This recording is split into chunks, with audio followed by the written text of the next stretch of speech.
Absolutely. And you know, I have to say one thing about wishes is every child has a different wish. And that's where folks like our newest reality celebrity over here, Chad Prather, comes in. Because, Chad, so many people know and love you by your social media. That's where our generations are. It's where our younger and our youth is. And you have such an ability to make an impact on people. And you do it through humor. And I know you've touched many lives in the same manner.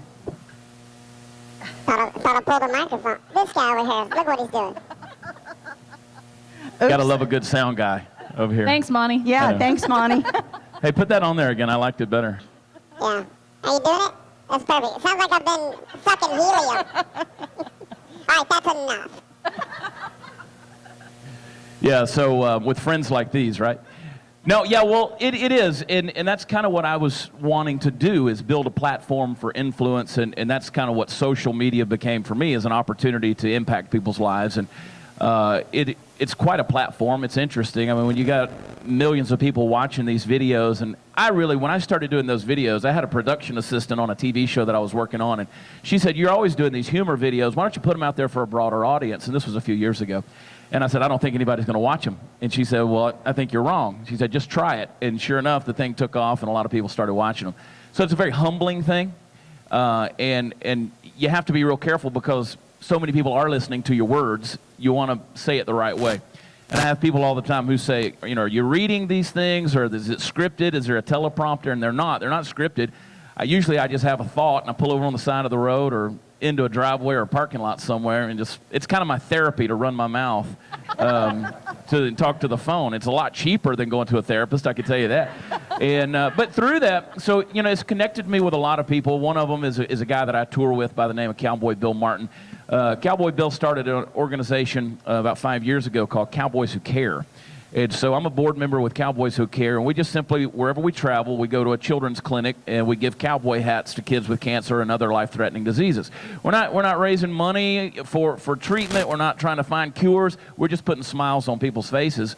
And, you know, they're going through, as he says, I mean, it's one of the hardest things you can imagine going through. And you go in there, we believe that instead of wearing a wig, kids would much rather wear a cowboy hat, because every kid wants to be a cowboy. And so to date, we've given away about 6,000 Resistol hats. And, wow. Yeah, it's been a real blessing. We're the ones who get the blessing out of it. But Resistol donates the hats. It's so funny to watch the camaraderie in the Western industry. I'm an American hat guy. I'm sponsored by American Hats. I wear American hats. And American says, "You know what? You go give away those Resistol hats, and you promote Resistol, because it's all about those kids." And I love seeing that in guys like that. And so we're blessed to be doing it. But cowboyswhocare.org, actually, if you want to check it out. And we're doing a hospital visit this Friday, as a matter of fact, here. Chad, what a wonderful tie-in it is to have both you and Frank here on the stage, because your hearts are both for our youth and our children. And, you know, that's the rodeo family, just like you said, American Hat, Resistol, working together for the betterment of children. Bring them all in, every single person, every single company, because it's giving back. It's giving back faith, family. You're inspiring and motivating. Right. Well, and it's amazing, because you don't realize whether it's through a gift or a wish or humor or whatever the case may be, how you're going to touch a life. And I know that for me, and I told him I was gonna ask him about this, but for me, when I first found Chad on Facebook, I don't even know that it was so much humor. It was an inspirational video. You touched on, because there's so many. Bullying is such a big thing, and self-esteem is such a big thing. And being a Christian and loving the Lord, I know how much our value is worth and our value is in. And you touched on it in a video about what your worth is. And I wanted you to share that, because I think that's a message that needs to continually grow and go out for It'll others cost you to hear. $20. I was going to say, Becky, you heard him. I know, earlier. I'll give it to him afterward. I do take Honey, casino remember, he needs chips, $20. whatever Pick it up you got after on the you, show. jewelry. But we're going to have to take a collection. If this is going to be church, then we're going to have to pass a hat. No, you know, I don't make any secrets about it, and have never hidden it, but over the years I've dealt with depression and things like that, and I've found ways to battle depression and beat it. And so, you know, I count myself very fortunate in that regard, because it is an ongoing thing that you have to deal with. And so there's certain things that you learn from Sunday school when you were a kid, and that was one of those messages. It certainly wasn't original to me, but in that video, I took a $20 bill, and I said, this $20 bill is worth $20. The government gives it that value. It gives it that worth. Yeah, you don't know what that $20 bill's been through. Maybe somebody's rolled it up and snorted drugs with it. Maybe it's been used to fund a terrorist attack. Maybe it was used in a prostitution ring. You don't know. Maybe there was human trafficking. That $20 bill has been through a lot. You can take that $20 bill and rip it. No matter what you do, that you can crumble it up, wad it up, wrinkle it up, step on it. You can put it in the mud. But it's still worth $20. No matter what it's been through, no matter what's done to it, it's still worth $20. And the reason is because a higher authority gave it that value. You can't take the value away from it. And so our lives are the same way. You've been through a lot of things. I've been through a lot of things. There's things I'm ashamed of. There's things that I don't ever want anybody to find out about it. And no matter what's been done to me or what I have done, I still have value. And nothing can take that away from me because there is a higher authority. There's a God that created me and gave me that value. So no matter what happens, I'm still worth something. And that's where we all are. And since doing that, thank you. Since doing that video, I can't tell you how many people have sent me messages and said, I hear what you're saying, but I still feel worthless. And I just don't feel like there's any worth to my life. And it's opened up a door to try to encourage people a little bit. You got to be real careful with that. But, I try to be an encourager. I had somebody that sent me a message 2 weeks ago, and they said, I put a gun in my mouth, and I pulled the trigger, and the gun misfired. And the first thing I did was I opened up my computer or my tablet, and your video about $20 was on there, and it changed my life. So those are the testimonies that I love to hear, and it's amazing how God uses those things to influence people. Well, I met Chad last year at a fashion show, and I didn't know who he was. He was this wild, extravagant voice and person, and I got to know him throughout the 5 days.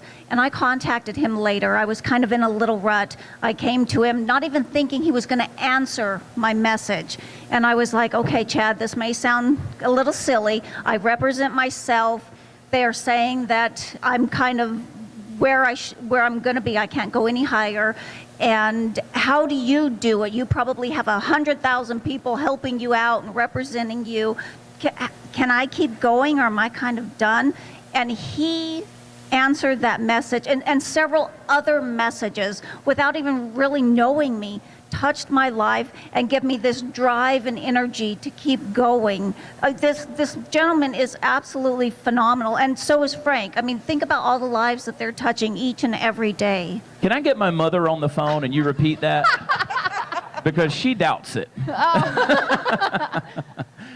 But you know what? And I've kept up with her career. I mean, over the last year, it's been a friendship that we've developed, and she was doing the fashion show, so it's great to see her with more clothes on. It's so, a little while ago, she was over there. She goes, hey, I got more clothes on than I did the last time you saw me. And I was like, somebody might hear that and think something funny.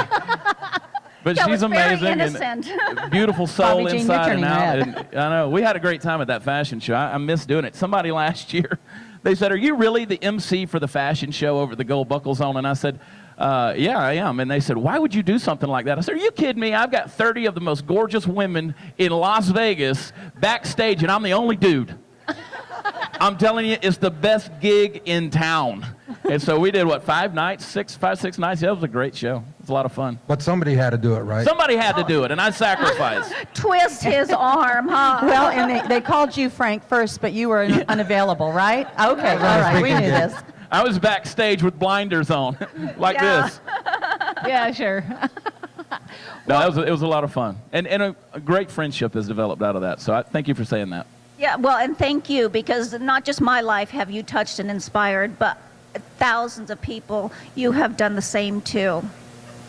We were talking about it a little while ago because you guys had sent me some messages, and I don't always see the messages that come to me on Facebook because there's a lot, and sometimes Facebook will hide things from you. It's a weird deal, but they had sent some messages and I didn't see them. And I tell them, I said, I don't always go check like the junk folder because that's where the hate mail is, and it'll get you depressed real fast. You ever notice how people can say 10 positive things to you, but you hang on to the one negative? And so I think we were said, talking about that. somebody said, you know, it must be nice to have everybody love you the way that they do. And I was like, if you spent one day in my inbox, I promise you, you would change your opinion about that. It's funny how people get mad at words. They really get upset with the words you say if they disagree with you. And we live in an age of offendedness. Everybody's so hypersensitive to everything. You can't tell a joke anymore because inevitably somebody's got to be the butt of the joke and they don't like it. Well, tough. Yes. That girl's over there shocking people. I'm going to buy one of those. I wonder if they'll let me on the plane.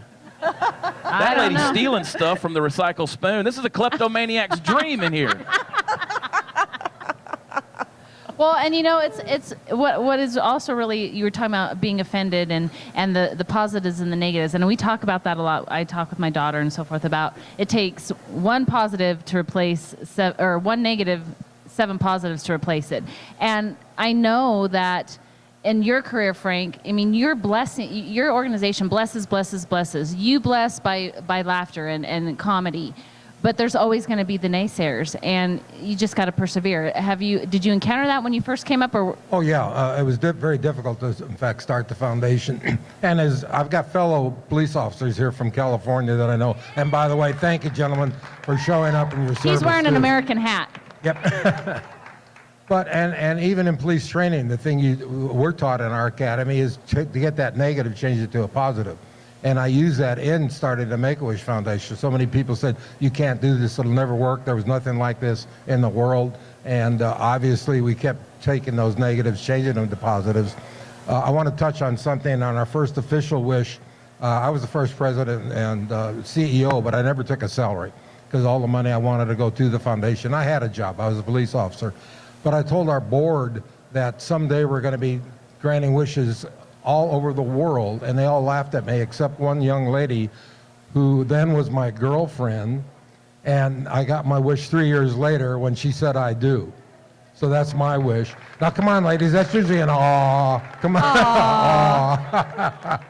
My wife Kitty is in the audience. Welcome, Kitty. Yes, welcome, Kitty. Well, Frank, I had a question, and you probably touched on it here a little bit right now, but how long did it actually take from the time that you granted that very first little boy his wings to you started to see everything come together for your concept? We had our first official wish, so we started the paperwork. We were granted, it took 6 months to get our 501c3, and that was in November.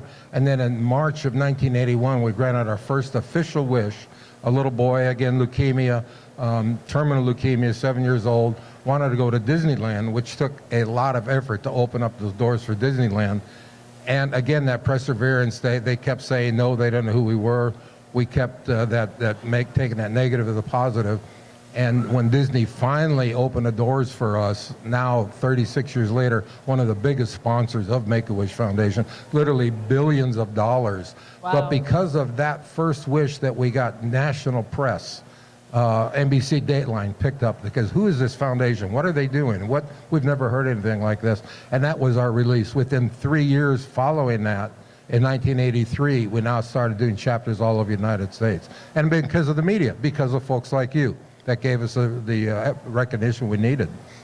Wow, it's an amazing story, and it's amazing how far you've come. Are you still hands-on, active in it, or are you No, I'm no longer part of management. I Wish ambassador for 34 years, 35 years. And because of this movie, I had to resign a position as a board member, possible conflict of interest. I'm actually going to maybe make a few dollars.